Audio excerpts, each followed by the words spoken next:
Gainesville area.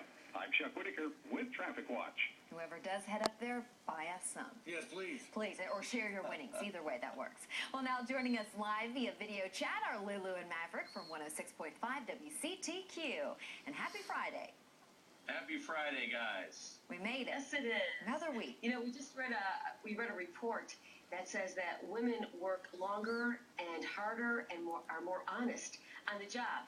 So I was wondering what your take was on that, because really in my experience, I have noticed that, but I will say, you're going to like this, Maverick, because in this experience working with you, I will say you work very hard, you're very honest, and it really has been a pleasure. We're on the same page of working hard. Where's that? I forgot my wallet to pay you this morning. Well, John. I will say that here at the studio, Haley works very hard indeed, and on days like this, I got it pretty easy. But John does. I have to say the same thing as Lulu. I have the opposite experience with this study because being my coworker, being John, he works very hard and works the same hours, and so I don't know. Usually I'm like girl power on these things, but this one I'm kind of saying I don't know. It's kind of a toss-up.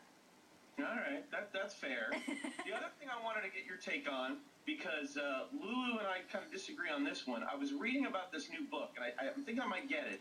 And the concept is, if you're single, that if you're dating, you should date to marry. And what that means is you shouldn't go on a date with someone unless you could actually, at some point, see yourself maybe marrying this person. And Lulu says this is crazy, it's extreme, but to me, it sounds not that bad of an idea. Okay, I say don't buy that book. No? I say forget that book. How do you know if the person is marriage material unless you date them? That's true. Unless, you think that it's absolutely totally outside of, I love guess. at first sight. I mean, other than that, yeah, get out there.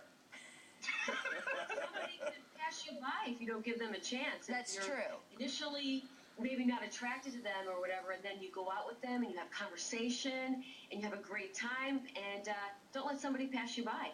That is a good point, because they do say sometimes dating is a numbers game, that you really just have to meet a bunch of people, go out with a bunch of people to really know who you want to be with. So I like what Lulu said there. I think you should write one of those Chicken Soup for the Soul books.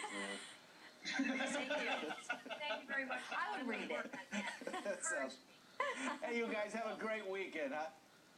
All right, you guys as well. Thanks very much. Lulu and Maverick in the morning. Check him out for the greatest in Suncoast Country. We're looking at some fine weather across the peninsula this morning. Things are